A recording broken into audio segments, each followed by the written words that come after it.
London, 1838, a city trembling between candlelight and industry, powdered wigs and coal smoke. The coronation of young Queen Victoria had cast a hopeful shimmer across the nation, and within that glimmering uncertainty, ambition and vanity danced together like old lovers who could never quite let go. Carriages rattled through rain-dark streets, and the air hummed with gossip of fortunes made and hearts undone. In Mayfair's gilded parlours, every whisper seemed to carry the same name, the Duke of Ashborne. Edward Montgomery was 32 and recently widowed. His wife, the late Duchess, had died 3 winters prior, leaving behind a mansion draped in silence and a man too composed to appear broken. To the ton, he was the most desirable bachelor in England, titled, unimaginably wealthy, and bound by grief that made him appear almost romantic. Mothers spoke his name with ambition, daughters, with trembling hope. When the Duke announced his intent to remarry, the season itself seemed to quicken, as if all of London had taken a collective breath, waiting to see who would catch his eye. Among those waiting were the Whitmores, an old family whose nobility had outlasted its fortune. Lord Whitmore had once been a political force, but years of indulgence had softened both his influence and his waistline. His wife, the Countess, remained determined to secure her daughter's futures before the family's debts became too visible. She had two: Lady Evelyn, the elder, whose beauty had been praised in every gossip column, and Lady Clara, the younger, quieter, less adorned, and often overlooked. Evelyn was 23 and knew the art of being admired. Her smile had been practiced in mirrors since childhood, her laughter trained to sound effortless. She dressed as if she might meet the Queen at any hour. When she entered a room, even chandeliers seemed to flicker brighter, eager to impress her. The ton adored her. Painters begged for her portrait. Her beauty was her dowry, and she wielded it like a sword. Clara, at 21, existed in the shadows her sister's radiance cast. She was not plain, though society decided she was. Her features were soft rather than striking, her gaze thoughtful rather than flirtatious. She had a fondness for books and questions that made others uncomfortable. In drawing rooms where conversation was a sport, Clara's silence was often mistaken for dullness. But beneath that composure lived a mind both keen and kind, one that saw through the rituals of courtship to the human frailties beneath them. It was at the Duchess of Sutherland's midsummer soiree that their paths first crossed. Carlton House glittered that evening like a jewel box, mirrors catching every flicker of candlelight, violins sighing beneath the chandeliers. Ladies wore silks the color of sugared fruit. Gentlemen carried the polished indifference of men aware of their importance. When the Duke of Ashborne arrived, conversation faltered as though the orchestra itself had paused to acknowledge him. He entered not as a man seeking attention, but as one accustomed to being observed. His dark hair had begun to silver near the temples, lending him a gravity that youth could never imitate. His bearing was calm, his expression unreadable. He moved through the crowd with polite detachment, offering the minimal courtesies required of him. Every mother in the room straightened her posture. Every daughter found an excuse to turn his way. Evelyn was ready. She had chosen her gown, pale rose with a neckline daring enough to be discussed, yet restrained enough to escape censure. When their eyes met, she curtsied with practiced grace, a movement rehearsed 100 times in her mind. The Duke bowed. They spoke of the weather, of London's heat, of the Queen's rumored fondness for opera. He smiled, as any gentleman would. The orchestra swelled, and they waltzed beneath the crystal light, the perfect pair, beauty and fortune, destined for the approval of every whispering tongue. And yet, midway through the dance, something in his gaze faltered. The narrator of the evening, society itself, did not notice, but Edward did. Beyond Evelyn's brightness, his eyes caught a stillness by the French doors, a young woman, half hidden by curtains, reading as if unaware of the world around her. A book, in a ballroom, an act so quietly rebellious it intrigued him instantly. When the waltz ended, he offered Evelyn the expected compliments, bowed once more, and crossed the room with the deliberation of a man defying expectation. Clara looked up, startled to find the Duke himself before her. The candlelight caught the faintest flush on her cheeks. She stood, unsure whether to curtsy or flee.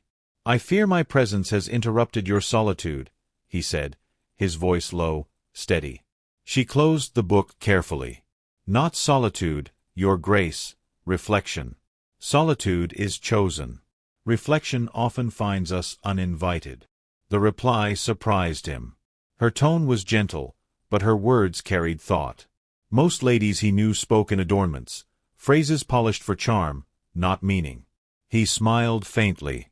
"Then may I intrude upon your reflection for a moment?" Clara hesitated, then nodded. What followed was not the usual flirtation of the ballroom, but a quiet exchange about books, charity, and the emptiness that sometimes lurked beneath luxury. She spoke with sincerity rather than performance, and he listened, intrigued by the absence of artifice. She did not try to please him. She simply was. Around them, the waltz resumed, the laughter rose, and society continued its glittering charade. But the Duke's attention no longer drifted. For the first time in years, he felt something stir, not desire born of beauty, but recognition born of truth. As the evening ended, Evelyn sought him again, radiant and expectant. He thanked her for the dance, but his voice lacked the warmth she had imagined.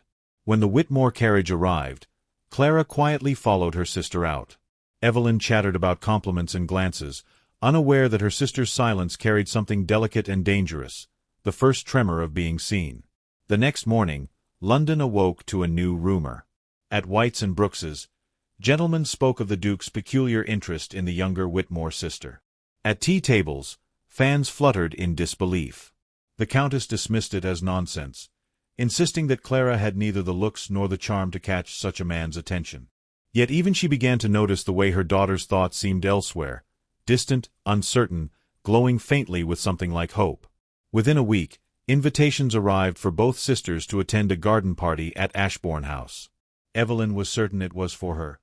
Clara, uncertain if she should go at all. Their mother insisted, for opportunity rarely knocked twice, even in the grandest homes.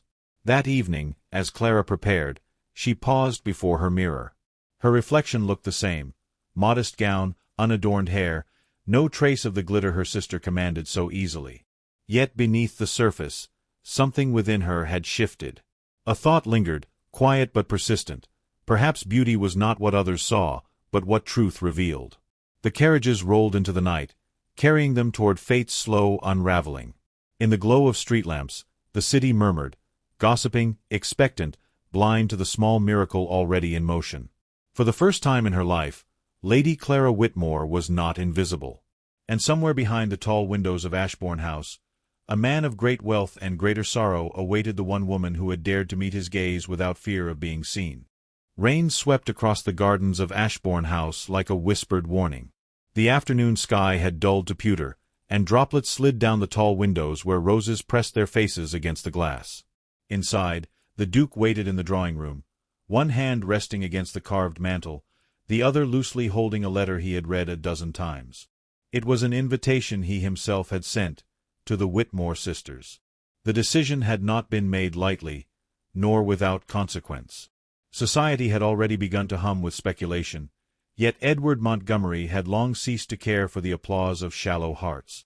He wanted truth, even if truth came wrapped in scandal. When the Whitmore carriage arrived, the servants hurried to receive it. Evelyn descended first, radiant in sapphire silk, her expression sharpened with expectation. Behind her came Clara, her gown pale as rainlight, her eyes uncertain yet steady. The Duke greeted them with impeccable courtesy, though his gaze, when it met Clara's, carried the subtle warmth of recognition, the unspoken memory of that night at Carlton House. They dined beneath a ceiling painted with angels, the air filled with polite conversation. Evelyn spoke effortlessly, as though rehearsing lines from a play in which she had long been the star. She laughed at the Duke's every comment, steering the talk toward travel, fashion, the royal court, all the glittering trifles that impressed the ton. Clara, meanwhile, sat quietly, observing. When she did speak, her voice was soft yet clear, her remarks neither bold nor timid but thoughtful, touched by sincerity. Edward found himself turning toward her more often than propriety required, drawn by a curiosity that had deepened into quiet admiration. After dessert, Evelyn requested a tour of the gardens despite the drizzle. The Duke obliged, leading them through the conservatory where the air smelled of damp earth and jasmine. Evelyn fluttered between the orchids, speaking of beauty as though it were currency. Clara lingered behind, pausing by a wilting rosebush. She touched one of the petals gently, brushing away a bead of water. The Duke watched her for a moment, the faintest smile forming at the sight of her tenderness toward something fading. "It struggles," she said softly, noticing his gaze. "Even in care, some things cannot thrive under too much attention," he replied. "Perhaps what it needs is not more light, but gentler hands." Their eyes met, and silence bloomed, a silence far louder than conversation. Evelyn's voice broke it moments later, bright and oblivious, calling out some observation about the color of orchids. But the Duke's mind had already decided what his heart dared not yet admit. Days turned into weeks, and whispers into wildfire. The Duke began calling at the Whitmore townhouse under the pretense of discussing charity committees or estate matters. The Countess welcomed him eagerly, convinced he came for Evelyn, though her assurance began to waver when she noticed how often his gaze drifted toward Clara. Evelyn dismissed it as imagination. But London's gossip pages, keen, merciless, began to take notice. By late summer, the rumors had swollen to ridicule. The Gazette published a column implying that the Duke, in his grief, had lost his judgment, bewitched, it said, by a sister known more for her modest manners than her looks. The Countess was mortified, forbidding Clara to attend public gatherings until the talk subsided. Evelyn, humiliated by association, blamed her sister's quiet presence for spoiling her prospects. Yet Edward persisted, undeterred by the laughter that followed him into gentlemen's clubs and dinner tables. One evening, unable to endure his restraint, he appeared at the Whitmore home unannounced. The family was gathered in the drawing-room, Lord Whitmore dozing by the fire, Evelyn embroidering with feigned serenity, Clara reading in the corner. When the Duke entered, conversation froze. He bowed to the Countess, then turned to Clara with deliberate calm.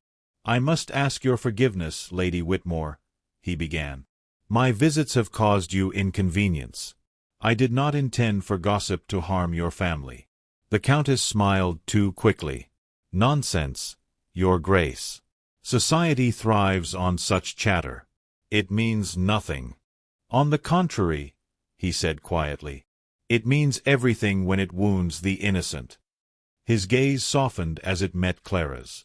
"I came today to end the speculation, and to speak plainly as a man should." Evelyn straightened, her needle pausing mid-stitch. The Countess looked from one daughter to the other, her smile stiffening.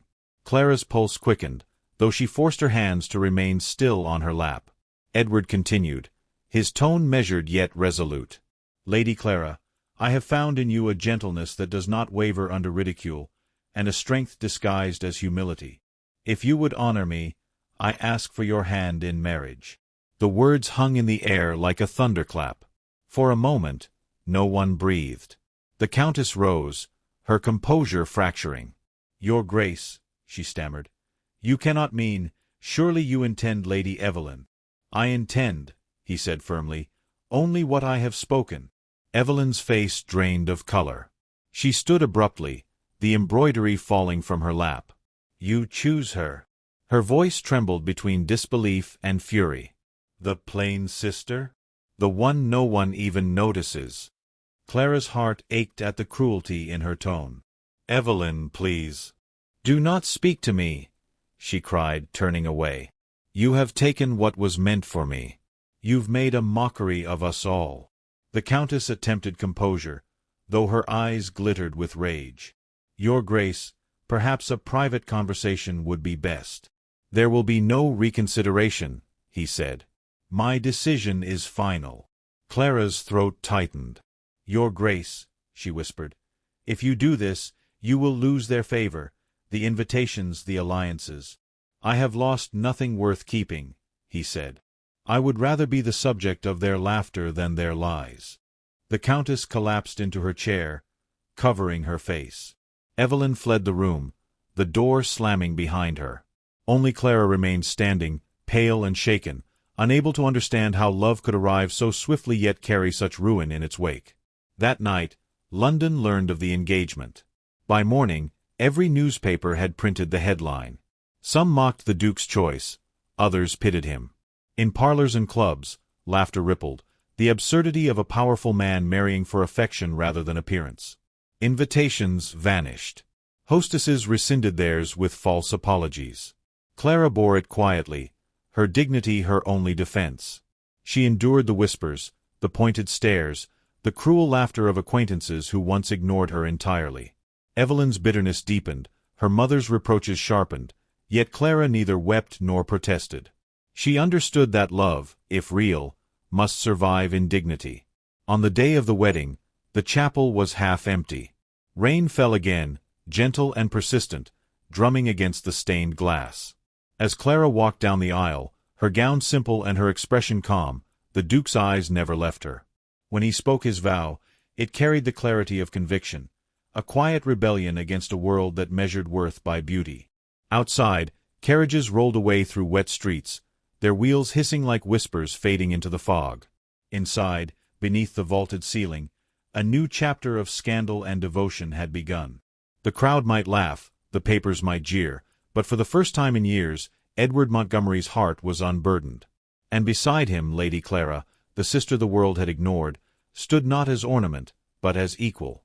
The years that followed their wedding were neither kind nor cruel, but quietly testing. The Duke and Duchess of Ashborne lived beneath the gaze of a society that never forgave sincerity. Their marriage, whispered about as an oddity, was treated with polite curiosity and private scorn. Invitations remained scarce, and many doors once open to the Duke closed discreetly, as if love itself were a stain that could tarnish reputation. Yet within the walls of Ashborne Hall, the silence that once symbolized grief began to breathe again. The grand house, long empty of laughter, found a new rhythm, slower, gentler, but alive. Clara approached her duties as Duchess not with grandeur, but with quiet reform. She learned the names of every servant, the history of every family who worked the estate's fields. Where her predecessors had commanded, she listened. When she discovered that tenant children were left uneducated, she converted a disused carriage house into a small school and paid the teacher's salary herself. Her handwriting, once used for poetry and letters, now filled ledgers with plans for wells, wages, and roofs in need of mending. Her husband watched these efforts with admiration, often helping quietly, letting her vision lead. London, however, was slower to forget. When Clara and Edward returned for the next season, eyes followed them in drawing rooms, fans fluttered, and whispers trailed behind their steps. Evelyn had married a viscount in haste, a union born of pride more than affection, and her mother, still wounded by public embarrassment, avoided her younger daughter entirely. Yet Clara bore their absence with grace. She no longer sought approval. Her world had narrowed to sincerity, to a home built not upon performance but trust. There were days when doubt crept in, when she would read the newspapers and feel the sting of ridicule freshly printed. She feared that she had cost her husband too much. But Edward, ever calm, would remind her, "They mock what they envy, not what they pity." He had found in her the rarest comfort, silence without emptiness. Together they created a space untouched by pretense, and though the world did not celebrate their union, it could not unmake it. Their love matured not through passion's blaze, but through endurance's steady glow. Each year deepened the quiet understanding between them, the shared glance across a dinner table, the comfort of reading by the same fire in wordless peace. Yet the world outside their estate continued to measure worth by spectacle. The more Clara withdrew from it, the more her name became a symbol, whispered first as ridicule, then as something more complex. Among the younger generation of débutantes, her story became a strange kind of legend. The plain girl who had won the richest heart in England, not through beauty but through being unafraid to be unseen. A decade passed before the Whitmore family crossed her threshold again. The summons came not from Clara but from Evelyn. Her husband, once a darling of court society, had squandered his fortune on gambling and vanity. Now widowed, childless, and drowning in debt, Evelyn arrived at Ashborne unannounced, her carriage worn, her face pale from more than fatigue. Clara, upon hearing of her sister's arrival, felt her heart twist with memories, of cruelty, of rivalry, of all that had been lost between them. Yet she did not hesitate. She instructed the servants to prepare a room and went herself to greet her. Evelyn, once dazzling as sunlight on glass, looked fragile in the doorway, her beauty dimmed but her pride not yet extinguished. For a long moment, neither spoke. Then Clara stepped forward, her voice gentle. "Welcome home." Evelyn tried to protest, to apologize, but tears silenced her. Clara embraced her without hesitation. Forgiveness had never been a struggle for her. It was her nature's quiet rebellion. In the months that followed, the sisters rediscovered one another not as rivals but as women who had both paid the price of their world's merciless expectations. Evelyn confessed her jealousy, her regret for words once spoken in anger. "I envied your peace," she said one evening as they walked the gardens. "Even when I thought you beneath me, I envied you. I see now you were never beneath anyone. You were simply free." Clara smiled faintly, her gaze drifting toward the horizon. "Freedom," she said, "is not given. It's chosen, often at the cost of comfort." Their reconciliation softened something long brittle in both of them. Evelyn began assisting with Clara's charitable work, using her old social connections to gather donations for the school. The two women, once symbols of contrast, beauty and plainness, pride and humility, became partners in quiet reform. The town around Ashborne began to change, not through speeches or proclamations, but through example. The Duchess, once mocked, became a figure of respect, the woman who had turned scandal into purpose. Edward aged gracefully, his affection for his wife unchanged. He often wrote letters to her even while under the same roof, reflections, confessions, memories written in elegant script. In one he wrote, "When the world turned its back, you faced it and smiled. You have taught me that gentleness is the truest strength." She kept that letter folded in her Bible until her final days. When the Duke's health began to decline, Clara tended to him herself. Their evenings grew quieter, their walks slower, yet peace filled the spaces where words once lived. On the last night of his life, he asked her to sit by the window with him. "Do you regret it?" he asked softly. "All we gave up?" She took his hand, her voice steady. "If we had not given it up, it would have owned us. What we built instead was ours alone." He smiled faintly, his fingers tightening around hers. "Then I die rich indeed." After his passing, London, ever fickle, changed its tone. Newspapers that once mocked their union now spoke of the Duchess with reverence.